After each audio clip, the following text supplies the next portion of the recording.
Hola, everyone, and welcome to Show to Be with Mike G, the show of life, the show of agriculture, the show of biscuits. Oh, man, if you don't...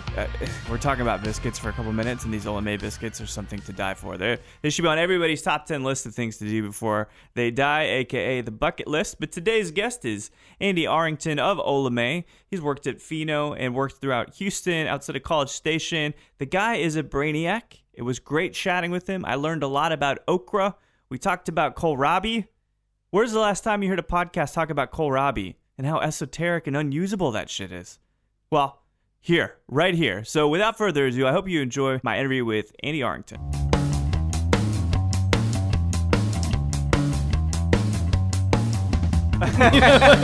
I make biscuits. They're not quite like the Olamaie biscuits. I'm not ashamed of anything, but they're not like. Honestly, the gravy is kind of the star there. Man, those grand biscuits are not so bad. Yeah, well, I would eat a sandwich with those. You could do worse. For sure. You could totally do worse. Yeah. There are some benefits to the manufacturing giant that is biscuits with Pillsbury. They're consistent for sure. Totally consistent, buttery, fluffy. Yeah. Now, are they as nuanced and as detailed and as guttural as those Olamaie biscuits? Oh, there's nothing. Yeah, there's no comparison. But it's like, but also you can't go to HEB and get, and get eight Olamaie biscuits for $3 or whatever. No, so. You got to go sit your ass down. Do you got? And are they off menu? Are they on menu? They are off the menu. Yeah. Right. So if I was saying, it's a really desperate Wednesday evening, for example, I want a Manhattan. I come in and say, I'd like a Manhattan and I'd like 3 biscuits, please. Can you do that? Sometimes. Yeah. Is it about demand? There's a finite number of orders made per day. Gotcha. So it depends on how busy we are. Yeah. And the reason why they don't put them on the menu is because they're so labor intensive. Every night I watch one of the chefs will do the grating. Everything's made by hand. All the biscuits are made by hand. Wouldn't expect anything less. And when I say made by hand, I literally mean there's not a stand mixer involved. Oh, it's all hand mixed. It's literally no mechanical advantage the entire way through. Wow. So they get a hotel pan, they mix all the dry ingredients, and then they grate the butter in this hotel pan and mix it all with latex gloves on. Yeah. And then that's all chilled. I believe it's chilled overnight. So much of it is technique. Yeah, I'm sure. And then they add in the wet ingredients the next day, and then and the technique of how they roll it out. And literally while they're cutting them, it's a fluffy. It looks like a pillow, with squares being cut out of it. I've never seen anything like it. That's insane. Have you ever had a sandwich made with one of those? Yeah. You son of a bitch.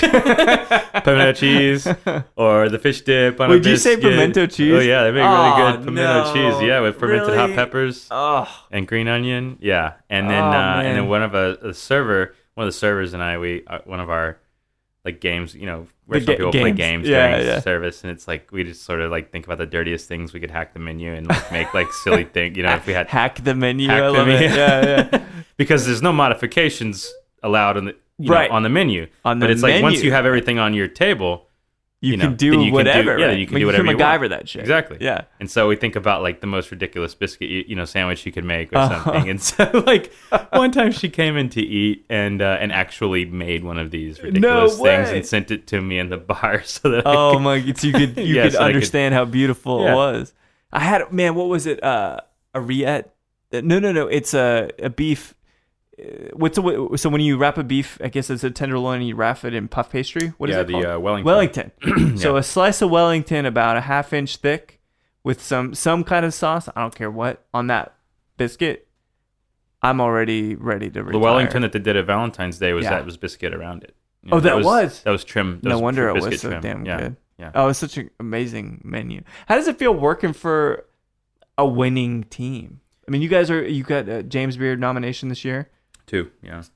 And, 2 James Beard nominations. I mean, like, sorry, I brag on my chefs because they're so talented. I mean, one of them was for the restaurant, one was for Chef Gray, a Rising Star nomination, and it's really striking to, you know, I've worked with food close to this caliber, like basically one other time before. It was about 5 years ago when I was at Jeffrey's. I mean, you're at Jeffrey's? I didn't know that. Before it was MMH. Yeah. And the chef there at the time was a very talented guy who was, it was the kind of food that I just really get. It was very similar conceptually, like in the details to the way Olamaie's food is. Very, you know, relatively small portion of something that's extraordinarily flavorful and rich. Yeah. And so you look at it and you're like, oh, $15 for this, and then you eat it and you're like, oh, I could not possibly eat more of this because it was the perfect portion, it was the perfect sort of flavor experience, and honestly, like eating food like that, it's not a daily thing. No, you want to do because you wouldn't appreciate it the same way. Well, also it's exhausting. Yeah, because I mean, and the difference between the food at Olamaie and the food at pretty much anywhere else, and I've been really like lucky to work with some great food and some talented teams before. The food there is the most thought provoking that I've ever been around. It is very what's the word, cerebral. Yeah, but without being esoteric and inaccessible. Right. So there's something, at least in my opinion, when we had that meal for Valentine's Day, there's something that each of those bites brought me back to a piece of personal history. It's familiar and it takes you back. But there are some food where you eat it and you just it takes you back to a place you've never been, and sometimes that's hard to really digest and enjoy. And you don't have a base of reference for how to interpret it. Yeah. And their stuff is very. I mean, they have this huge collection of old cookbooks. I mean, everything from like, you know, reprints, or maybe they have originals or something. Like stuff going back to the 1840s. I mean, like, everything to like, you know, church cookbooks and junior league and, you know, stuff like that. And it's like they research that. I mean, the guys are every bit as nerdy, scholarly, old school as any bartender who's like going to like or aviary, right? Right. Who's they're gonna, you know, bartenders. You know, of a certain ilk, they'll dig through their, you know, Hugo Insulin or their Jerry Thomas or, you know, William Schmidt and look for inspiration. That's exactly what they do. And it's such a unique approach that I haven't seen in the kitchen before. And it doesn't, the academic and kind of cerebral nature never interferes with how accessible the food is. And that is the key, because I think a lot of people, they get tongue-tied or they get brain-tied, right? And they go and they execute a cocktail, they go execute food. It's like, yeah, you know, cool, man, but I'm not loving it. Yeah. It's not making me feel something. It sometimes is difficult to translate those ideas into a menu list. Yeah. Because they've gotten some things that were just like blow you away good. And when you taste it, it's accessible. And you know, everything is new and familiar at the same time. All the things you want out of exciting cuisine. But it's hard to put it on the menu in a way that both makes sense as a reference to the thing that it's inspired by. Like there was a great example was they were trying to take the idea of like a low country boil, which is sort of like, or we would say a crawfish boil in Texas or Louisiana. You know, it's just same proteins. I mean, it's like a seafood and veggies. Yeah, you know, I mean that's the essence of it. I mean, there's more details to it, but the point is that you're taking like veggies and seafood and maybe a little sausage or whatever, and you're boiling in a pot, and it's like this thing from South Carolina, Georgia. Gotcha. And so they wanted to, like, it's a very produce forward menu. They wanted to turn that on its head and be like, let's make this and let's feature these I think it was sunchokes at the time. There was different vegetables that were rotated through it, but it's like the word boil is the most unappetizing way to describe cooked food. And so, but whenever somebody says potato boil, you're like, what? When you say crawfish boil, then everybody's yeah, let's do that, you know? So then you put any other word other than like low country or crawfish or like shrimp or, you know, and it's like, why would I order? You just think it's going to be boiled root vegetables is literally what it sounded like. Flavorless. But it was this really like incredible and creative dish that really featured all these different exciting flavors of spring and so forth. And so it was a frustration for the chefs. It's like a branding identity crisis. Yeah, because the execution of the dish itself was on point. Yeah, as far as both how it tasted and it's referential to the tradition, but conveying that excitement to the guest is so hard. Difficult in print. Right. And even when you get the server on board, who's going to be like, you know, this is something you should really try. And so what these guys do, what's really cool, is that sometimes when they run into those kind of problems, they just start sitting into people for free. No kidding. Because it's like we believe in this so much. Yeah, to mind the gap in a sense. Somebody who's out there and like this person, they look at the order. This person seems to be like a diner. Who's like an avid diner, just based on how they order. Like, let's and it blows their mind, right? Because they have probably little to no expectation about it. Exactly. And you send it out, it's like, holy shit, this is intensely amazing. Yeah. I mean, one of the I started there 2 months in, almost. Mm-hmm. But I guess always behind the bar, right? 6 weeks in, yeah. Yeah. And so one of the like now iconic dishes of the restaurant is this like mushroom appetizer that's like mushrooms and ham foam, and it's really terrific. Mm-hmm. But apparently they had the same problem at the beginning, which is like people didn't get it. Yeah, it's like mushroom salad. What is this exactly? And you get it. It doesn't look like mushrooms. It's a bowl with like just white across the top, right, and it's like you have to dig into it to see how it comes together. Get all the texture and stuff. But people would be really confused. I mean, it's dynamite. It's something that it's kind of thing when you work in a good restaurant. There's some great dishes that you start taking for granted, right? And does that ever make you think? Does that ever make you question diners and be like, "What are you guys thinking?" Or is it always the situation where it's like, okay, everybody is my mom, and everybody deserves an explanation? Yeah, I mean, you have to meet people where they are. Yeah, definitely. I mean, this is no different than wine or cocktails or anything else. It's like Fernet. Explain that. Yeah, exactly. Right? It's like, and I always tell people, it's like they either know what it is and they already want one, mm-hmm. or it's like being punched in the mouth by a tree root while smoking a menthol. It's, like there's not any in between. You're either going to love this the first time or hate it forever. Right. You'll probably like it. Benson Hedges?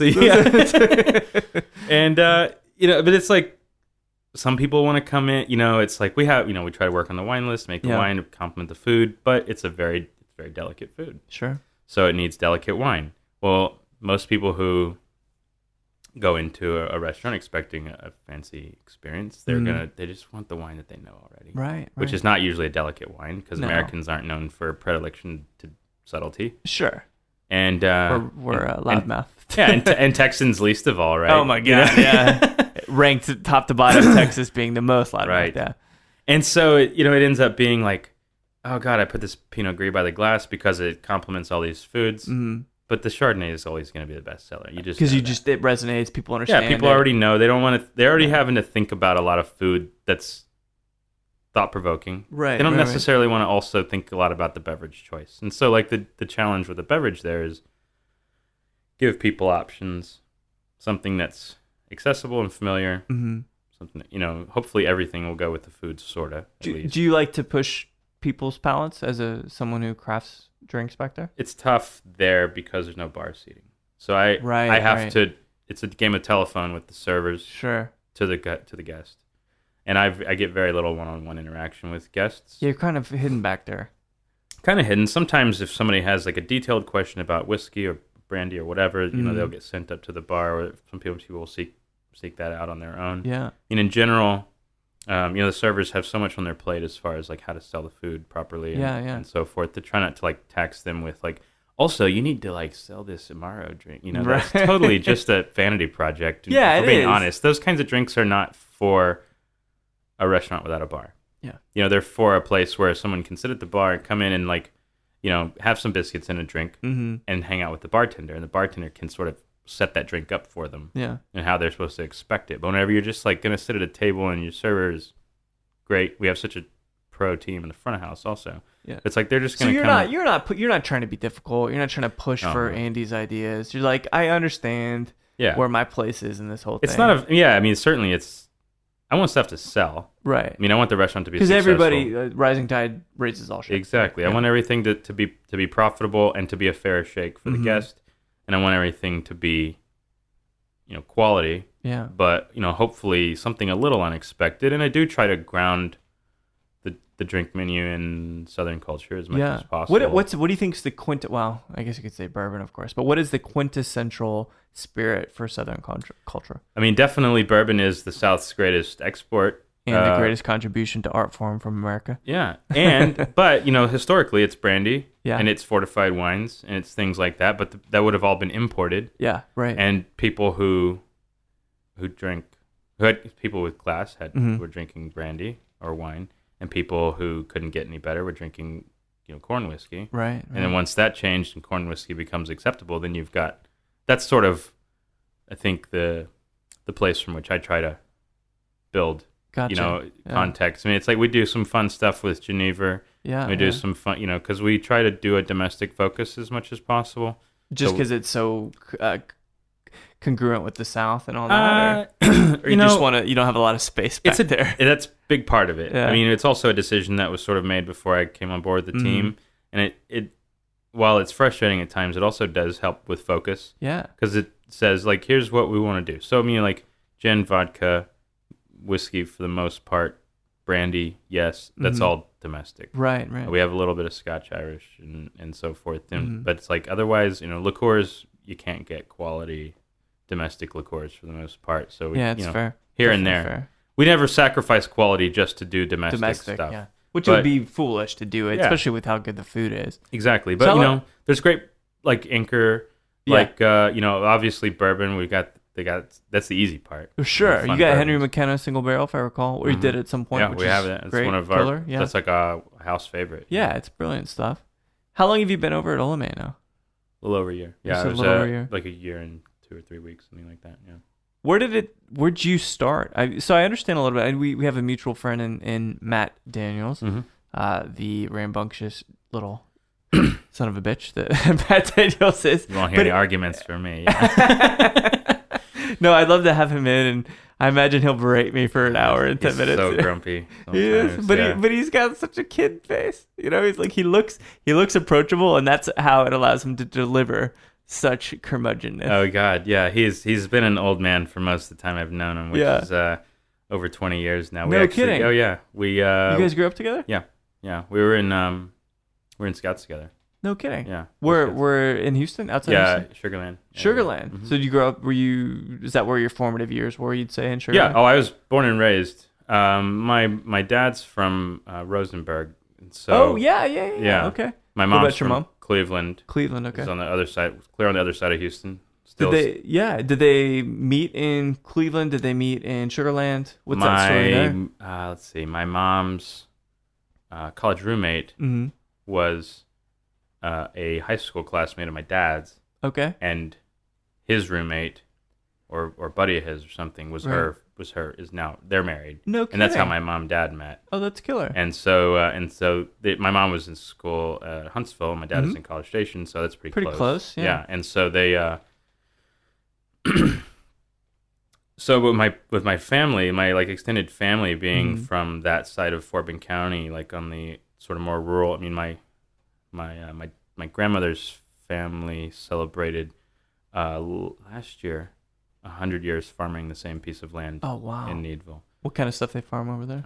They do cotton, milo, corn. Some. I mean, I think crazy. It's like whatever the market will allow at the time. I mean, it's all like river bottom. I mean, I lived the first 26 years of my life within 7 miles of the Brazos River. I mean, it's all wow. Okay. We're all right there. So it's funny because I meet people people that I knew in Sugarland, who are my great friends, or people that I've met since then who are from that area, and it's like I don't always feel like I had the same childhood as them because I was so much more oriented towards the rural side of the agrarian, is that the word for it? Yeah, I mean, like if it was a weekend, we were out camping, or we were hunting or fishing, or we were, just riding 4-wheelers and chasing rabbits, or hogs, or whatever. I mean, it's like even that it was so much less developed even then. Whenever I was in high school, my dad had gotten some 4-wheelers for hunting, and we could, in 3 minutes of driving him from the house, we could be in farmland. Still, wow. So we would go back there and get in all kinds of trouble and stuff like that. And it's like it helps you explore, kind of helps you develop your identity and all that too. I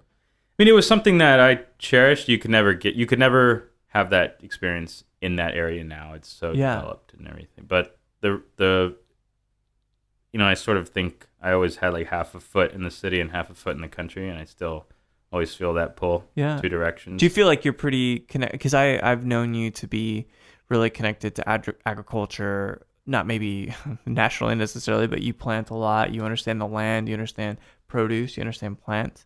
I mean, that's bound to come from that upbringing. Yeah. My my great grandfather was a legendary gardener. It's like the best compliment I've ever gotten was like that my garden looks as good as his. And he how does one get rewarded or awarded for being a great gardener? Just the reputation. He's just a small town man who sort of brought his family through the Depression, working in a sulfur mine as a mechanic, and farming before that. Until literally he and his brother took all of their year's the fall harvest to market one day, and the economy was so bad nobody showed up to buy anything. Oh man! So it all went to the pigs. Oh wow! I believe when I heard the story, they were talking about like cabbages and things like that. Okay. Yeah, and so it wasn't like a staple; it could just be kept dry or something like that. And so, it was so bad, and he ended up getting work as a mechanic later. He had a great reputation for being handy. And it was sort of, when I heard this story from my grandfather right before he passed away, sort of like the changing fortunes of the family, I guess you would say. But I remember him, he was in his 80s whenever I was very little guy. And we would go see him after daycare or whatever, and he had lost his leg to like a circulation problem gangrene or something? I don't remember the details. It's basically a circulation problem. Didn't keep him down, I imagine. Diabetes or something. Yeah. And so, he had this big, heavy, like, primitive prosthetic that he was dragging through the garden in the mud behind his tiller. Like, just that's how much he was into gardening. And my dad had a garden when I was a kid. Like when I was very young, we also had like a sort of family garden on some other family land. And my dad had a really big garden before we moved when I was 10 to another part of town. And so just something that I always thought was like cool. People that I looked up to were into it. And so whenever I finally got an opportunity to give it a spin, I had a good friend who's a professor at A&M who I became good friends with, who's an avid gardener, and I learned a lot from him as well. So was there any, not to make it too direct, but was there ever an end game for it? Because sometimes people have a particular reason that they... it kind of is the end game. I mean, it really stems out of me loving to cook. Yeah. And so it's like... growing your ingredients. Yeah, it doesn't get any more convenient or fresher than that. Sure, and so it's just like... You can count on that stuff. You can go to H-E-B and you can buy a head of cabbage and you can take it home and you can dice up some bacon and garlic and black pepper and you can cook it and it's terrific. Right. But it never will be as good. It literally is like something as mundane as cabbage. You pull it out of the backyard, walk inside, rinse it off, and start cooking it, and it's like sweet, and it tastes more like cabbage than you ever thought cabbage could taste. It's something that mundane. Or okra, or tomatoes are the easy one. Everybody knows tomatoes. It's like everything is like that. Really, herbs are like that. Yeah. Yeah, herbs are like peas or beans or squash are tough around here because of the insects, but it's like. All of it. It's just like, and we're so lucky in this country to have such a variety of produce at our fingertips at the grocery store, and most of us eat the same 3 things over and over again. And it's kind of a shame. Yeah, it is a shame. So like when I did farmhouse delivery for a while, which is just kind of an aggregate local delivery stuff from local farmers, and kohlrabi kept showing up. And kohlrabi, like you don't see that at the store, no, ever. And it somehow was this weird transplant into Austin, and it grows really, really well here. Yeah. I still can't figure out what to do with it, even when I shave it and pickle it. What do you do with it? What do you do? Yeah, with that's why I don't grow it. I mean, I grew it a couple times, but I tend to grow. Like I experiment. I've been sort of experimenting about 4 or 5 years with garden. It's like on and off, and I've learned what I'll actually have a use for. I've learned what's an efficient use of space. I learned what can tolerate neglect. Sometimes life gets what is in the something way. that's really resilient? Oh gosh, I mean the one that's like, if you live in Texas and you like to garden, you need to learn to love okra, because okra is like really, really resilient here. Yeah, I mean it's sometimes it's dependent on like variety. I mean I've sort of dug into some more esoteric varieties and had good luck with that. But I mean okra, the only thing okra wants is for you to like not completely stop watering it and pick it every day.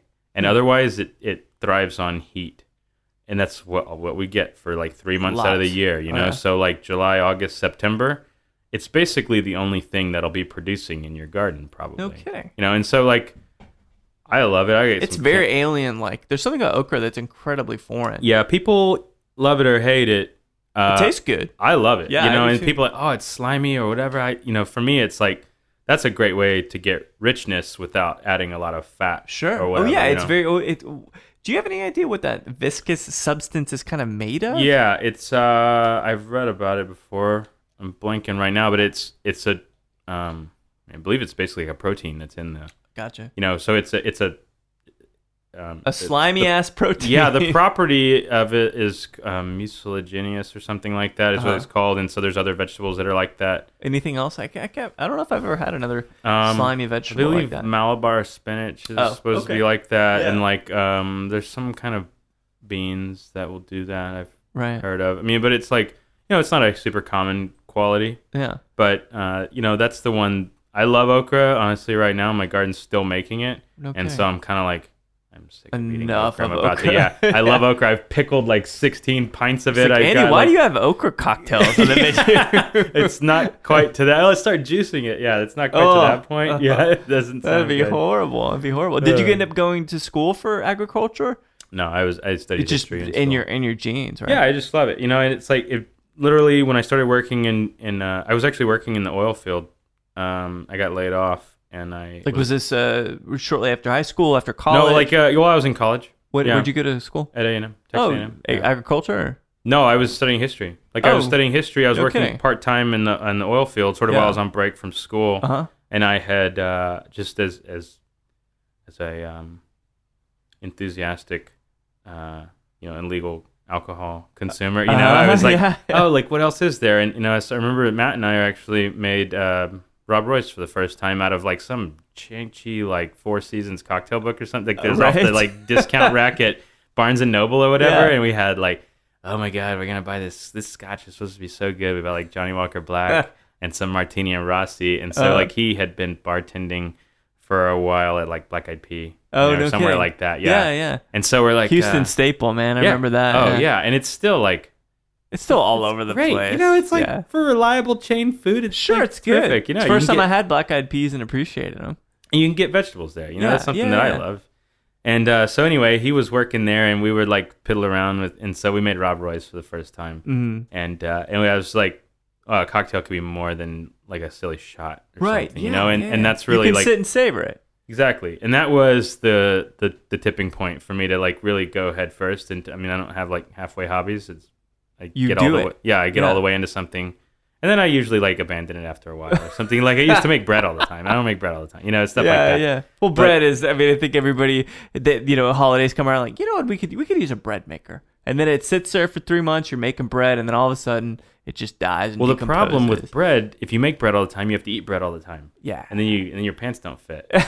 So it's tricky. You got good digestion and all, but it's rough. Anyway, so I kind of got into like, and then there's like I've always been my mom's a history teacher, so I always loved the stories behind things, the why, the how did it get this way. But like world history, American history is her specialty. Yeah. What, any particular wars you like? The older I get, the less I like war, I guess. But any particular treaties you like? Yeah, I'm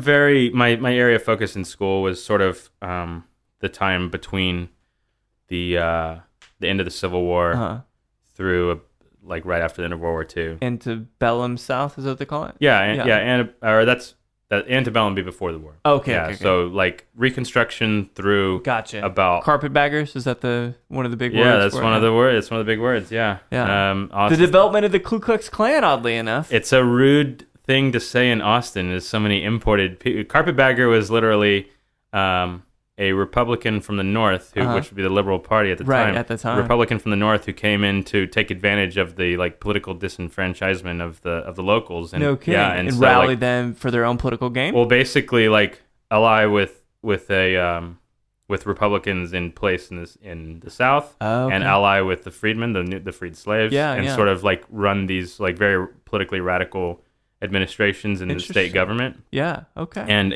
legislatures, and so. Because anybody who had ever had allegiance to the Confederacy was forbidden from voting or holding public office. Right. And so all of these, Democrats had been the party in the South before the Civil War, and so they weren't which allowed. Is the thing that I think is really worth noting is the political parties were completely realigned at that point. Yeah, exactly. They were. And was it Lincoln who one of the most I guess the Republicans claim him, right? Oh, yeah, totally. But he was an absolute liberal Democrat. But because the definition, he was a liberal Republican. You know, he was like a center left. You know, he would say, and exactly. So it did really like the sorting of liberals and conservatives into one political party or the other is a fairly recent phenomenon. It is. It's a very historically interesting thing. You could find liberals and conservatives in either party because it was much more regionally based. The politics were the Democrats had interests in the South, and then where you found Democrats in the North, they were usually immigrants. Right. Like Irish were strong with the Democrats or something like that in New York and stuff like So you end up with it's a regional interest issue rather than some like ideological dogma, right? Like it ends up being now. Did you? It's funny. I was just reading this before you came in, but Anonymous today. You saw that as he's rolling his eyes. I saw that. I find that to be. What do you think? It's funny? Do you think it's divisive? I mean, is anybody surprised? I find it. They're not really. These people have condescended to thinking that whatever they say is true, and we're not really questioning it. You talk about Anonymous? Yeah, because a lot of the things they've done have been sort of darling causes for a certain people of a certain age and of a certain inclination. Bite-sized little bits of tidbit. Yeah. And so I'm not a John Cornyn fan, but I don't think he's a Klan member. Like that's just far fetched. The guy's I would go so far as to call him a tool, but I don't think he's like an overt racist. I don't know. Maybe it's the new, softer, kinder Klan. It just doesn't really ring true. I think I would say show me your evidence. I'm skeptical. And so to me it then casts a shadow over other more plausible sounding things. I don't know. It's interesting. It's sensational yellow journalism as it was at best. Early 20th century, right? Theodore Roosevelt and stuff. Interesting stuff. We could probably talk about history for a long time. Yeah, don't be careful where you take. I know. I'm trying to navigate the waters very carefully, Mike. Well, let's get back then to you have some days you're doing some part-time work in the oil fields. You're going to College Station. Did you finish up at A&M? I had to drop out a semester before I finished. My wife was about to finish vet school, and I needed to work full time to support her. Yeah, and so that's a very noble cause. Well, I don't want to sound like a martyr. No, let's make you a martyr. That's good. That's very popular these days. Yeah, I know. That's why I hate it. Yeah, we were engaged at the time. At A&M? So the A&M does have a vet school, right? Yes, it's the one in Texas. Is that where you guys met? Yeah, we were introduced by Matt Daniels. No kidding. Yeah. Man, we should play Matt. Yeah, he keeps popping out. That's why I won't give him too much shit. He's like that guy in Mortal Kombat. Whoop-dee, like Matt Daniels. He just popped up again. Yeah, we've been really good friends for such a long time. Yeah. And so that's why I was like, I owe him that one for sure. But the girl that he was dating for a while, I was very good friends with best friends with Devaney. Cool. Okay. So that's how we met. But so you want to make sure she's successful and you're supportive of the career. You said a semester early? It was less than 20 hours for sure. Wow. And so what were you doing? What do you mean? So were you doing oil fields? Is that what it was? Yeah, so I was, this was actually before that. So I had sort of taken a break from school. Right. And I was working in the oil field, and I was taking some part-time classes, and I really didn't care that much for the work. It paid okay. Yeah. Pretty well. Yeah, actually. I'm sure it pays pretty well. I was working in a tool shop. I wasn't working on the rigs or anything like that. It's not the glamorous and dangerous work, but, and then the oil field started to decline a little bit as it does. And I got, I was first cut layoff. Man! As the youngest guy there. Right. And so it was fine. I was actually liberating. Been moving. Well, it was very liberating. I'd been moving the day before, and I'd taken the day off to finish moving, and I was so exhausted because I hadn't really slept all night, and I was driving into work. I was like, I hate this job. Yeah. I would trade this job for the chance to sleep the rest of the day. Ring. I got laid off that day. No joke. Well, that's amazing. Yeah, it was great. It was very serendipitous. And so 2 weeks later, I was working in a little bistro type place that it was my first restaurant job. I said, what do I like doing? Maybe I can make money. I like talking to people, and I like making cocktails. Were you waiting or serving? Oh, yeah, they said we don't, you don't have any bartending experience, but you could have a server job if you want. And then one thing led to another, and 5 months later, I was bartending at a new restaurant that just opened. Ended up working in College Station. College Station, okay. Ended up working there for 4 years. Did you learn a lot over there? Yeah, I had great sort of mentors, especially in wine at the beginning, and sort of like practical bartending. I mean, it's where I really learned like bartending is not making drinks. It's so much more than that. It's being a host and and it's being a server still. I go soft skills all the time. Yeah, and it was a tough learning curve for me at first to be like, focused on lots of different things at once. Yeah, but it's really where I developed passion for wine. And it's because are you such a specialist? You hyper focus into one thing and learn everything about that one thing. Is that what makes it difficult? Well, it was just sort of like, a little cockiness of being 23 and having people reach out to you because you're like major, bitch. You're such a you're such a like this guy knows like is geeky about cocktails. So let's reach out to him to bring him on this team, and then you get on this team and you see it happen all over Austin with these. Oh yeah, I've made these mistakes so many times. But you see other people make them, and you're like, come on, guy, like you're not that special just because you know a few recipes. Right.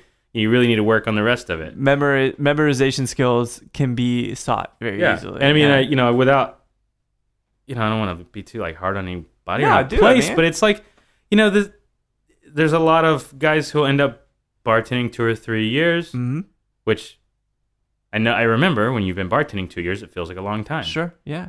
Now that's like 9-10 years. That seems like nothing, and it's like. People end up, they bartend 2 years and they're like, oh, now it's time for me to run a program. And right. It's like, and that's not enough. That's not enough. Yeah. It's not enough to really know.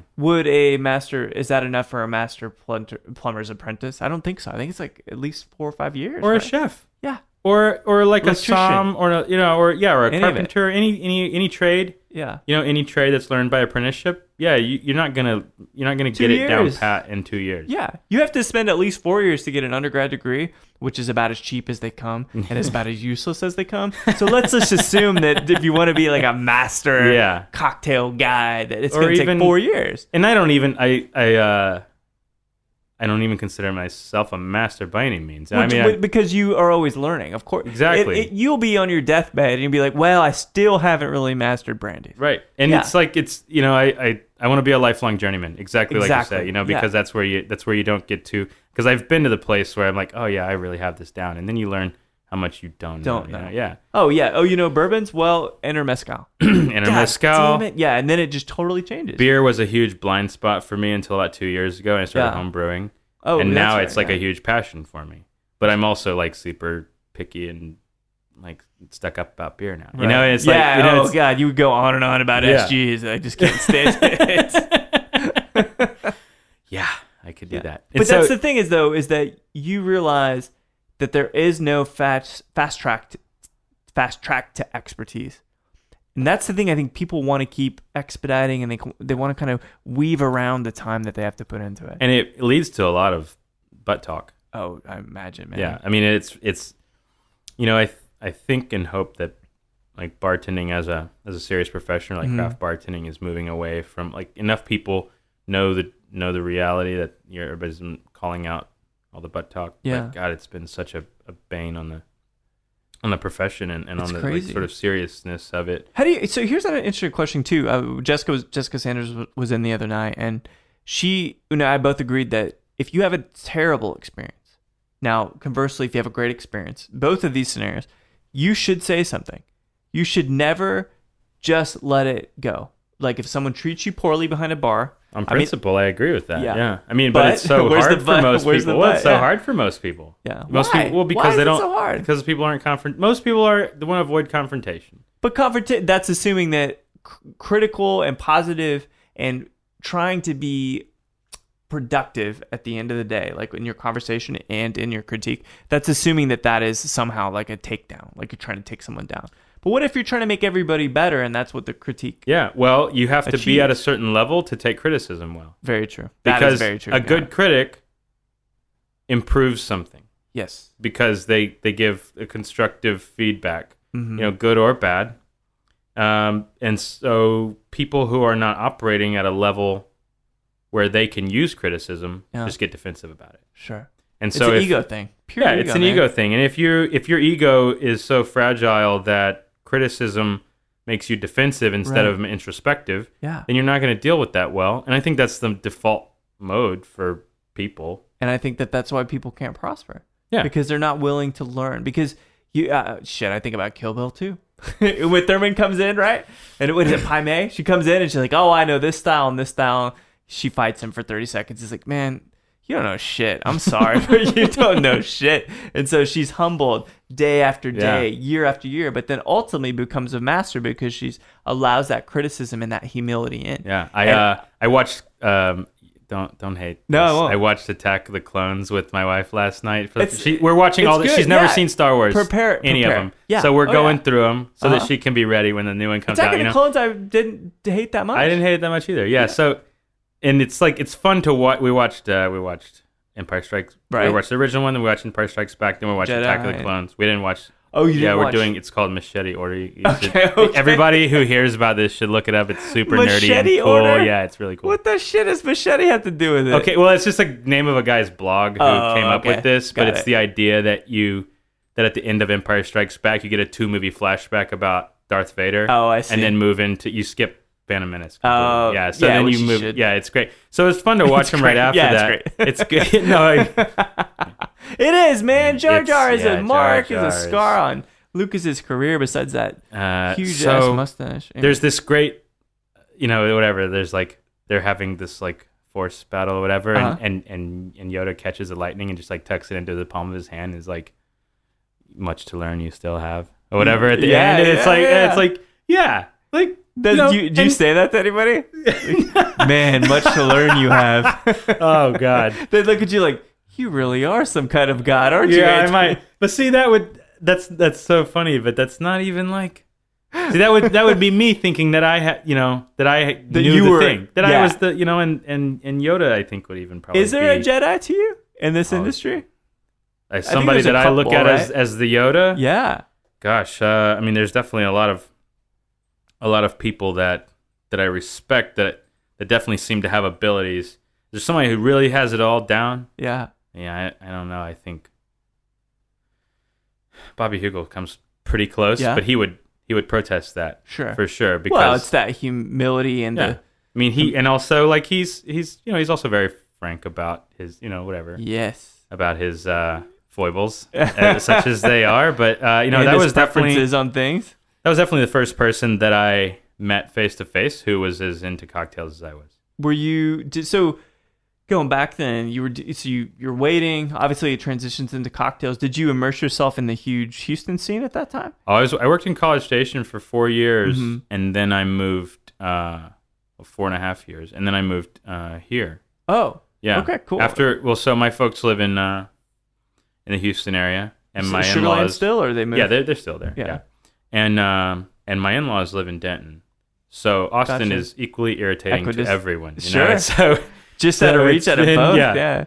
So we did that for a year and a half, and that's where my wife did an internship in equine medicine. And so, but Houston and College Station aren't so far away. So I was there a lot. Whenever Anvil first opened, I had tried several times before to catch Bobby where he was working other places. But the first time that we actually got some face-to-face time it was at Anvil, and after several years of trying to, of corresponding over blogs and email, and there was a forum called eGullet that used to be a central area before social media was such a big thing. What year is this? Oh gosh, 2000. I mean, I'm thinking? Yeah, I mean 2007, 2008, 2009. I mean, Anvil opened in 2009, I guess, and so that was the first time I met Bobby. Was in May. That year, he'd been open for a little while. I remember this all because I was in town to pick up a friend from the airport. Yeah, who goes on a trip every May, and so I ended up going, literally showing up at opening, and at Anvil, and closing the place down. Yeah, what time did you arrive? Whatever they have 5 or 4, whenever they 5 opened to at the 2? time. Yeah. Were you able to walk out? Yeah, sure. I remember I've been to Anvil one time, and I barely walked out. But it was so terrific because, I think we went down to One's a Meal and got a gyro or something. I mean, it was sober up. Insulate the booze. Seriously. And so we ended up really, it was great to get to meet him. and he's always been he was a very gracious host, of course, at the time. And we really, when Anvil opened, it had so much old stock that they had cleaned out of Harris County Class Bs. Oh, wow. And I bet it was like a heyday. Oh, yeah. It was like a museum, but like at the time, that stuff was a little more available if you were able to go out and get it. Right. No one knew about a lot of stuff. Not just nobody cared. No, they didn't care. You're right. You're totally right. And so no one cared about chartreuse till like 2 years ago. Nobody. Yeah. Well, I mean, that one. I don't know. I mean, nobody still cares about chartreuse. Yeah, well, I mean, that's it's like chartreuse isn't something I even ever think of as making it. Yeah. Well, they had so for example, Anvil has this. I presume it's an old ass bottle of Japanese whiskey, 1,000 bottles. It's a Nika release. They just did it. Yeah, and it's like 30 years old from the 80s, something like that. Bottled in the 80s. Never seen it before. No one cares about Japanese whiskey. It wasn't a thing until just recently. Yeah. I mean, so is it kind of like a bibliothèque of spirits? I mean, they had the most rad thing because once we get like on the one-on-one like nerd out thing, it was like let's go through everything, and so we had a lot of fun, and he was very generous with some of the more rare stuff there, and and we. The thing that sticks in my mind that I can still taste when I think about it was the old high proof Ameripicon that they had found in so that's a recipe that changed in the 70s or something, so it's like that's just scratching the surface. I mean, there was all kinds of old whiskey, there was like weird rums, and there was like they had. I mean, it's almost like legendary now. They had Tanqueray Malacca. Oh, Malacca's which was at the time a defunct product. Yeah, absolutely. Until they re-released it, right? Yep. And they more or less, so the story goes, financed the bar on selling that. No shit. Yeah, that's the story. No I mean, kidding. I haven't heard this direct from him, but that's the story, is that they basically, they had so much of it because they had bought all they could find in Harris County because nobody had ever cared about it when it came out. Right. That's why it was a flop. And then they just sort of talked up, let people know that it was rare, and then it's a cocktail bar. Gin was still the spirit. Right. 2009, 2010, 2011, and I guess the rest is history. They were financially successful at the forefront of it now. Yeah, exactly. And I don't get to go to Houston as much as I'd like, and when I'm there, sometimes I want to see a new place. But like the last time I was at Anvil, it's still terrific. Hospitality's awesome. It's great. The selection is not full of esoteric stuff as much anymore, just because people know about it now. 5, 6, 7 years ago. Yeah, but like you still there's all kinds of stuff that I never had still. Yeah. So speaking of stuff that you haven't had, I actually am kind of surprised because we met. Shit, I can't even remember now. We met by a Facebook, sort of arguing about distillation. Shit, that's right. We were arguing Bill about Norris's post or something. Yeah. Oh, what a wonderful match made in heaven on Bill Norris's post about bourbon or whiskey. It was about a reducer or something like that. Yeah, some bullshit of which, if it's at the right time for me at 1 to 2 and I'm heavily caffeinated, I'm just going for totally futile, right? There's never a winner on Facebook, no matter how many times you engage. Oh, it was good though. Yeah. We had a good. I mean, I think we ended up in sort of a mutual agreement or understanding of the other's point, and then we ended up having a fruitful. It was really good. It was very productive, actually. And then one of my favorite moments so far being in Austin, I've been here 15 years now, was sitting on a panel at Whiskeys of the World tasting and judging whiskeys with you. That was fun. Because that is Lord of the Flies, right? In a sense where there's every kind of person. There's like Greg Randall's next to us, Jeff Boley, which we had on the show, was fucking incredible. Florian, you got like every kind of person. And I always thought I was the cynical, kind of tad pessimistic guy. It's like, it's not their best, and like, it's like a solid C+, But I found myself humbled by how high I rated. How I felt grumpy like an someone could be. Yeah, right? I was like, God, Andy fucking hates everything. Just like, the only thing we agreed on. Well, two things were high rye bourbons, which I think is an amazing thing that we agreed on. The Old Forester Birthday Bourbon 2015, which was still killer, still hasn't really hit Austin yet. It's in Houston and stuff. I was hoping you wouldn't bring it up. Yeah. Having trouble getting allocations. I'll get it. Well, no, I'll get it this week. Okay. Yeah, I was hoping I'd have it by the time. Well, I'm trying to get it for the restaurant. Oh, you'll be able to get it. Yeah. They've got enough stock and stuff this year, from what I understand. But like that was a situation. I'm like, Jesus, man, you hate fucking everything. Yeah, well, I still rated it low at the beginning. Everything was I revised low. I felt like I had to pour my soul out for you to rate the birthday. I gave it 93 at first, but you know, you were right. It was more like a high 90s. Yeah, totally. There were some in it, but anyway, I think it was a wonderful dynamic, a wonderful dialogue across the group. Dude, it was a lot of fun. But so, every conversation I have, I love offering up a bottle and see what people pick off the rack downstairs. And you picked the Old Fitzgerald Heaven Hill 12-year weeded bourbon, and this is at 45, I think. Yeah, 45%. So why pick Old Fitz? Not like it requires an explanation. Yeah, I mean, honestly, it's a sentimental favorite. Yeah, and your dad's name was Fitzgerald. No, well, the first job that I had when I moved to Austin, I just lucked into it. I was working at Jeffrey's before it was, as we said it before, it was MMH owned. In fact, they announced that to the staff my last day there. No kidding. Yeah, it's a weird coincidence. And I was working with a really terrific bartender named Kelly O'Hare, who just moved back to Austin. And, oh, really? Yeah, expecting great things. He? I meant him? Yeah. Where's he working now? He is just recently moved back. He's been in LA for a couple of years. Oh, okay. He was managing bar at Eastside Showroom. Oh, very cool. Place before. Very cool. Yeah. Okay. One of the most sort of talented guys, great friend, great bartender that I've ever worked with. But he's very sort of unique. So interpersonal dynamic and wait, what is that? What does that mean? Well, okay, exactly? He's the kind of guy. The first week that so what happened is that there were only 2 bartenders there at the time total, and so when somebody's on, the other person's off, and vice versa. So he had come off of 4 days working, and then the other bartender had like a health problem or something, and had not been able to show. Right. So then he had to work Sunday. I came and staged Monday. He's working now 6th day, and then he has to train me for several days. I imagine he wasn't too happy with that. And so, well, he's just like very like, I mean, these are long shifts, 12, 14-hour shifts at that place. Yeah. And so this many days in a row, high volume, high standards, weird bar to work. New guy, a lot young. I mean, he's quite a bit older than me relatively. He's in his late 30s. And he is like, we're closing down together, have a little nip. Yeah. And it's like, are you religious?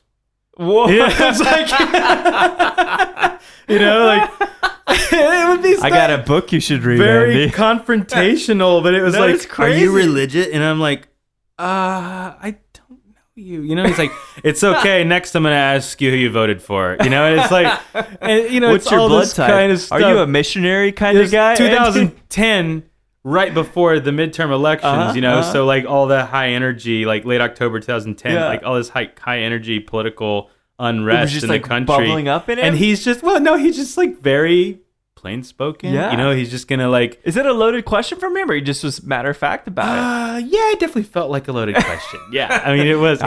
Here's the thing: I'm gonna hate you right now, or I'm not. Yeah, it is, but it's like you could tell that there's a right answer and a wrong answer to this, and it was now it's hilarious because I know him and he's like such a good friend, but at the time it was like deeply unsettling. Like, this is my first job in a new town, and I gotta like, now I'm in the big city. I'm not like sort of the guy at the one really legit restaurant and all this, small fish, big pond kind of thing, right? Yeah, and so I'm just like, oh my god, did you really just ask me that? Did you answer it?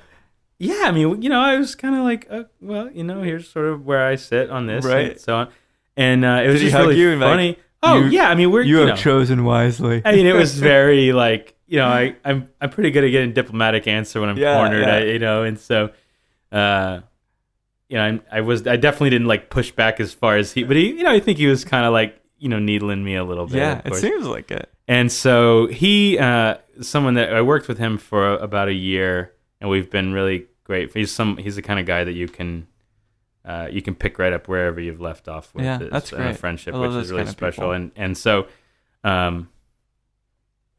he introduced me to the the bonded expression of Old Fitzgerald. Oh, and so that okay. is at the time, like nobody really was using it. Yeah. I mean, it was very it was practically really free. It was like $11 a bottle or something like that.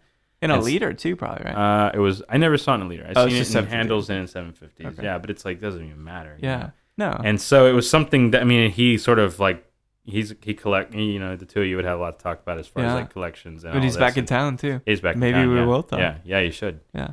And so he'll always, if he sees something he's never seen before, he'll pick up like 3 bottles of it. Yeah. If it's there, it's a good and then move. and then he would just like he's like came over to the house one time. He's like, here's a bottle of bourbon. I don't know, you might like it. And so it's terrific. And so like whenever I was really broke, and it's like I really like bourbon and water or whatever, and so that was sort of my thing. And some years later, we went to Debbie and I went to Chicago, and some friends that I used to work with in College Station were living there, and we ended up at a little divey place in I think in Lincoln Park neighborhood called Delilah's, which is like pretty famous. Yeah, you've been. I've been to Chicago once, and I've been there. Yeah, took Malort shots there. That's what we actually went there trying to find Malort, and it's the kind of place where there's like a guy with his back to the door who's like, my wife didn't have her ID, like she's really good at misplacing it, and so it's like, oh god, we're gonna go to the bar, just want a Malort shot, hang out with our friends, just to like try this stuff, see how disgusting it can be. And they're like, we heard this place like lets dogs in or something, let's check it out. And so we go over, and the guy's like carting, and we're like, she's a doctor, like this is, you don't, it's not come a on, problem, like we're not here to like cause trouble. And this like guy like turns around and is like, not a man, it's one of those kind of things. And so we had such a great time. We like basically, I don't think we shut the place down, but we were there for a long time. And we realized that oh my god, this is like a whiskey museum, and you can order everything. Yeah. And so I started working our way through all the old Fitzgeralds that they had. Oh man. And like all the old, they had Heaven Hill 10-year bonded there. Yeah, and stuff like that, which I'm assuming is what they're now bottling as McKenna. Yeah, I think you're right. I think you're right. Yeah. And man, that's a good bottle too. Yeah. Yeah, and so we had such a great time, and so I don't know, Old Fitzgerald's sort of a sentimental favorite for me, and especially now that it's essentially defunct. Yeah, you can't get. I mean, I had to order. I can't remember where I got this from, Georgia or some shit, but you can't get it in Texas. Yeah, anymore. then this one, then there was like the very very old Fitzgerald or something like that they had, and so I'm still looking for one of those bottles from the '60s. The Yeah, 12-year-old. According to who was it? Bill Samuels, I think.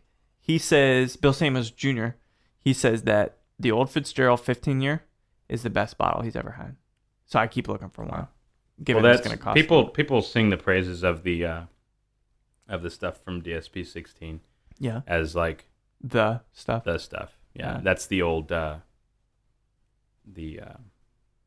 Weller. Oh yeah. It's Sitzel Weller. That was their flagship was Fitzgerald. It's like a band that puts out one record that's so incredible, and then the singer kills himself. It's like Joy Division. You know what I mean? And this is the second time I've talked about Joy Division. But that is exactly what it's like. It's like it somehow it's iconic because of the death of it. You know what I mean? Like, yeah, totally. And that's kind of it's like, I remember whenever I was given a heads up that someone had gotten inside info that Fitz was going away, and I knew about so many, tucked away 175s of it and everything that I was like, I just took for granted the fact that I would be able, but I had really underestimated how popular it had gotten. Yeah. Right before they stopped making it, and I was so pissed because I have like 3 bottles or something at home, and I just like, is that enough to carry me on? Yeah, I mean, I've got there's not a lot of things that I've hoarded. I've got multiples of that. Mm-hmm. The old Wild Turkey Rye. Yeah. In 750s, the 101, which that's, I think, a greater tragic loss when it was gone than Old Fitzgerald. How do you feel now it's back-ish? I never tasted them side by side. I mean, we use it a lot. Yeah. I do like it, but I'm kind of grumpy at Wild Turkey in general over that whole episode. Campari thing. Not that they care. Yeah. And then, I mean, I have 2 of the A.H. Hirsch 16s. Yeah, Still, I've got one. Just one. I drank the other one. It's good. It was worth it. It's really good. It's 93, right? That's the 93? kind of thing. Whenever I got into that, you could still get it for $80 a bottle. Yeah. It's like now it's something ridiculous like $12.50. Yeah, 1250 is gray market 1,000, normally. Yeah, or six. I've seen it as high as like 6. And I had the opportunity at the time to buy a case of it. Oh, I could have bought a case of that for like $1,000. Yeah. And 12 or 6. Do what? Six I could have bought a 12-pack case. Oh my god! For $1,000. You could have like just bought a car with that. Oh, I could have. Yeah, I could have sold 3 bottles and come out ahead. Yeah, and drink and had that rest to like hand down to whomever. But how do you? It's hard to figure out which are the great bottles though. And now because the industry's so different that they're kind of marketing on it being rare. Yeah, that it. Rare doesn't mean great. Yeah, old rare certainly doesn't mean great. Certainly, old does not. No. I think all the Orphan Barrel stuff, like God bless Diageo, but most of it's drivel. I can't. Yeah, it. I mean, there's a reason why that barrel was passed over. Right, probably. That's what I said. There's a reason it's an orphan. Yeah, sometimes those orphans are it's like they're starting fires. Nobody they're loves burning them. the carpet all the time. Like they beat up. It's not the Oliver kids. Twist. Yeah. It's not a charming little act at all. I mean, not every barrel is destined for greatness. At some point you just take that 23-year-old barrel that nobody loved and dump it into a huge mix of Old Crow or something like that, and it's like, just cut your losses and go. But I mean, I really feel like superlative bourbon probably hits a sweet spot around 10 years. Yeah. I think 12 can be great. Yeah. I mean, some people's preference is for a woodier bourbon. I like grainier bourbons in general. I like that. Yeah. That balance. I mean, that's why the craft stuff doesn't work for me, because it tastes like cornflakes. And I can't get into it because it's too crunchy. Oh, they use steam flaked corn probably most of the time, huh? I mean, like that's probably another. Like I didn't even think about that. Yeah, that is for so it's easier to mash. Yeah. Instead of using full corn kernel, and then God, that's a nerdy brewer sideline right there. It's like, oh no, they're using flake corn. If they were to use whole corn, like Wild Turkey does use whole corn, like most of the old. But they're still. I mean, they're still steaming it right before mashing it, right? Yeah, I mean, but it's you gotta gelatinize it, right? Sorry. Yes. No, sorry. Right, but you do have to. You gotta break it down a little bit more organically versus it being flaked. But if it's been flaked by a commodities processor, then it's getting stale. Yes, exactly. While it's sitting in a stack, right? And it's so thin. Obviously, it's got more air contact. It loses all this. Yes, so that's how I know you're a brewer. Well, flake corn is a little bit worse than. So what's next for you? It seems like Olamaie is a great gig. You're living in Kyle. It's a bit of a trek. Thank you definitely for making that trip over. And do you want to start a place? All right, let's actually go back just a second. When did you hit Austin? What year are you hitting Austin? I moved to Austin the first time in 2010. 2010. Was that Fino days? No, I worked at Jeffrey's for a year, and I worked at Fino for about 4 or 5 months. Was that the Bill days? I was after Bill. I was working with Josh. Francisco? Oh, Josh Loving. Okay. Yeah. And then unexpectedly had to move. We moved to the Dallas area for 2 years. Family stuff? Because of Devaney's work. Yeah. Oh, gotcha. And were you doing it up there too? That's right. Because that's when I met you, quote unquote. I worked for a software company. Oh, really? Yeah. So a really, really dear friend of mine that I worked with in College Station, his wife actually hired me for my first restaurant job ever. Mm-hmm. And then he was the som at Veritas, where I worked for 4 years. Oh, cool. And so really mentored me on the wine side of beverage, which is now something that I love as much as anything. And so it was a really cool idea that didn't really pan out, but it was a smartphone app that would sort of recommend wine. You think of it like Pandora for wine. Sure. So you tell it what you like. I've heard that before, actually, many times. I mean, it's Pandora for beer, Pandora for spirits and stuff. It's oversimplified, and it also is more complicated than what it is, but it's the easiest way to explain it without going... Well, it makes sense. Getting people too excited about a product that's defunct. Right. It would have been really cool. I did that for on and off for almost 2 years. Year and a half, something like that, and with a couple of stints. I worked Smith for a little while. That's right. That's the one I remember. Was it like Midnight Cowboy? Superficially. I mean, it had an obscured entrance and reservation model and things like that. Was that a good place to work? I remember. Oh, it was a lot of fun. I mean, it was sort of, it burned bright and burned out. And very quickly, right? Yeah, and it was sort of like some politics with the management. Yeah, I heard about that. Yeah, it was unfortunate. Josh Hendricks was working there. Yeah, right? yeah, I worked with him and Omar, who's with 86 Co now, and Mate Hartai, who's does the ice thing up in Dallas. But a really great crew, and Ryan Sumner is down in. He's in LA now. He's in LA. I didn't realize he moved out there. Really great crew, really solid crew. You too, Will. Don't want to leave anybody out. Yeah. And Mike it's like Martinson the Academy Awards speech. Was I'm not playing you off yet. I was like, it was a really small crew. It shouldn't be hard to catch everybody. And then Michael Martinson was the mastermind, so to speak. And was that a good experience for you? Did it help you learn? Yeah, well, it was really fortuitous. And I just sort of like have dumb lucked into a lot of great experiences. I literally was called on like a Wednesday. Mm-hmm. Tuesday, something like that, and told that the company, like at the end of September, done, right? I was told that the company would not exist on October 1st. Jesus. And so I had like less than a week's notice to find another job, and Devaney was still doing her gig. She was working, she was working a great job, but it's still like, you live with two incomes, you need two incomes, Right, and it's yeah. I had, I reached out to Bill and to Jay, who's guys who've always done right by me, who I really Bill is a huge appreciate as friends and colleagues and so forth. And anyways, and so I had one thing led to another. I had a job lined up by Friday. Oh, that's killer. So I never had a gap. No, this was at Smith. I had already worked at Fino by then. Okay. I mean, so I had already worked at Fino before then. Right. This is in Dallas, and so I worked there, and then I helped open a restaurant right before we moved back here. I kind of bounced around a lot last year before I ended up at Olamaie, which has been a really good fit. But I mean, as far as like my own place or something I do not come from a line of risk takers. Yeah, and I love working for other people. Let them do it. Who can come up with money and do the legwork, right?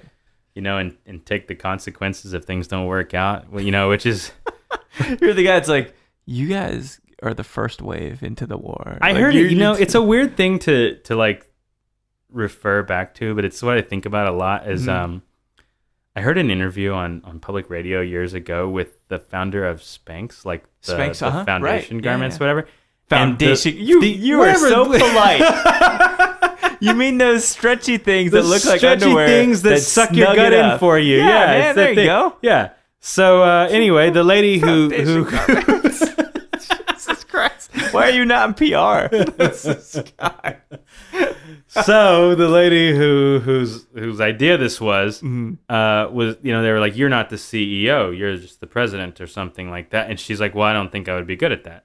Mm-hmm. So and basically her point was, I don't have the vanity that I have to be in charge all the time because I don't think I'd be good at that. And that's the way I feel about this business. Not to say that like everybody who opens a place is vain by any means. Right. Some people that's what they think is best for them, or they the actually next step, right? Or they have something to do. Like they have a project that needs to be done that nobody else is going to do. And sometimes I have ideas like that, and I think, I'll put that one in the back pocket. Yeah. But it's like, it's sort of a last resort. If you ever see me opening my own place, I'll go in. You will know that I have run out of other options. That's sort of the last. I had to franchise a Quiznos. It's gonna Quiznos with a really killer bourbon selection. Let me tell you. Booze Nose or not? That's not bad. That's not a bad name. I mean, you could do a lot worse. And sometimes I come up with like, I mean, most. I definitely would never open a restaurant. Yeah. Because I think those are way too risky and it's hard on your marriage. A lot of work. Yeah, a lot. I mean, the whole industry is. I mean, it's just. God bless all the, and I call them the bar widows. All the wives and girlfriends who deal with, and boyfriends, or whatever else. But like everything. All the SOs who deal with a lot of nights with Netflix and not chill. Yeah. It's not chill on Netflix. It's just Netflix. Yeah. And a dog or something, and it's like. Do you ever worry about that? Oh, that you can't rein it in, and. I mean, I had 2 years almost where I worked at home and had nights, and that was really nice. Yeah. But it's like, Devaney's very understanding, and there's been times in her career where. You've been understanding, seemingly, moving to Dallas, for example. And also whenever she was working in Elgin, 80 to 100 hour weeks. Yeah. She had off 2 days out of every 14. God. And it was like, it was brutal. And all that to make less than I made bartending. So, it is what it is. And we're all very realistic, I think, about how that works out. It's, and at least when you get home, it's y'all's place. You know what I mean? Like that you have this home. Yeah. And I get, and right now I get, basically 2 to 3 days a week off, which is nice. And we have some overlapping time off, and it's, whatever, it works out for us. Mm-hmm. It definitely would be strong, nice. Man. I can just see when you look at her. It's like, no, he loves her a lot. Like, I see some other couples like, man, who's gonna end up on Dateline first? The tarp. Yeah. Well, he went out one night and bought a tarp and a shovel. That was about the end of it right there. Cords. A bunch of bungee cords. It's my own play. I don't know what I kind of want to do is find the person whose vision I believe in, who I think I can help their vision be better, right. And that what I think of as how beverage service should be meshes with their idea of what something else should be, whether that means like food or right. Or whatever it might. You're a great cinematographer. Yeah, maybe. It's so the idea. I don't think I'd be good at running a place by myself. Like an entire bar, restaurant, or whatever. I don't think it's my strength. But as we've just proven, I can just stand in front of some people and talk about stuff for a while. I think that's all it takes, Andy. Yeah, well, I mean, that's what train. If you have the experience and the knowledge and sort of a little bit of organization, you can train people. Yeah, that's something I really love doing is training. I've had great trainers, that I've benefited from, and it's something I enjoy doing a lot. Well, I think that in a sense, I feel like you're the yin to my yang, or flip that, where I thought I was, like I said, I thought I was cynical. I thought I was pessimistic. And I'm not saying you're that way, but I think that it's how critical you are in such a positive way that encourages better things. I think that that's a great counterbalance for me. So thank you so much for driving all the way from Colorado to kind of chat. And I want to compliment you and thank you so much for bringing in a massive fucking bottle of Old Charter 10 that I have to take you will see this picture. It just, it towers over the little stubby Old Fitz bottle that the Old Charter's like, I win this one. So thanks again, man, for chatting with me. Of course. Thank you. It was a lot of fun. Well, there you go, folks. What do you think? Andy's a really, really nice guy, isn't he? A loving husband. A brainiac. He likes to get his hands dirty. He brought a bottle of not Old Charter 10, as I said, but an Old Charter 12 from Louisville, 1.75 liters. He's obviously very generous as well. So it was a great conversation with him. I can't tell you to get to Olamaie fast enough, if not only for the biscuits, but for every other amazingly executed piece of food that I've had there. I can't wait to get back, and I can't wait to have another cocktail with Andy. So thanks so much for tuning into Show to V with Mike G, and please keep dancing.